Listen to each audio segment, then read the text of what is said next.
சிறு மற்றும் குறு விவசாயிகளுக்கான வேளாண் கடன்களை தள்ளுபடி செய்து முதலமைச்சர் செல்வி ஜெயலலிதா உத்தரவிட்டுள்ள நிலையில் கடன் தள்ளுபடிக்கான சான்றிதழ்கள் விவசாயிகளிடம் துரிதமாக வழங்கப்பட்டு வருகின்றன. அவற்றை பெற்றுக்கொண்ட விவசாயிகள் முதலமைச்சர் செல்வி ஜெயலலிதாவுக்கு நெஞ்சார்ந்த நன்றி தெரிவித்துக் கொண்டனர்.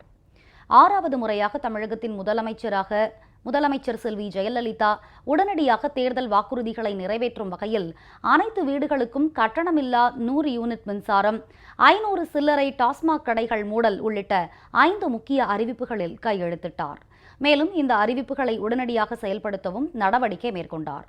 அந்த வகையில் கூட்டுறவு வங்கிகளுக்கு சிறு குறு விவசாயிகள் செலுத்த வேண்டிய சுமார் 6000 கோடி ரூபாய் பயிர்க்கடன், நடுத்தர காலக்கடன் மற்றும் நீண்ட காலக்கடன் ஆகிய அனைத்தையும் தள்ளுபடி செய்து முதலமைச்சர் செல்வி ஜெயலலிதா உத்தரவிட்டிருந்த நிலையில் கடன் தள்ளுபடிக்கான சான்றிதழ்கள் விவசாயிகளுக்கு உடனுக்குடன் வழங்கப்பட்டு வருகின்றன.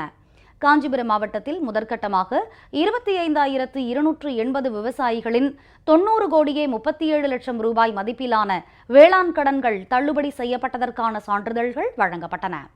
இதில் அமைச்சர் திரு பாண்டியராஜன், நாடாளுமன்ற உறுப்பினர் மற்றும் கழக நிர்வாகிகள் கலந்து கொண்டனர். இந்த விவசாய கடன் வாங்கிட்டு ரொம்ப பாதிக்கப்பட்டிருக்கோம்.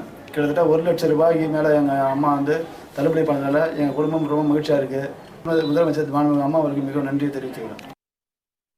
திருவள்ளூர் மாவட்டம் பொன்னேரியை அடுத்த கிருஷ்ணபுரத்தில் நடைபெற்ற நிகழ்ச்சியில் 190 பயனாளிகளுக்கு 97,46,000 ரூபாய் மதிப்பிலான பயிர்க்கடன் தள்ளுபடிக்கான சான்றிதழ்கள் வழங்கப்பட்டன. கும்மிடிப்பூண்டி தொகுதி மாதர்பாக்கத்தில் நடைபெற்ற நிகழ்ச்சியில் 157 பயனாளிகளுக்கு 86,34,472 ரூபாய் மதிப்பிலான கடன் தள்ளுபடி செய்யப்பட்டதற்கான சான்றிதழ்கள் வழங்கப்பட்டன. இதில் நாடாளுமன்ற உறுப்பினர் உள்ளிட்ட பலர் கலந்து கொண்டனர்.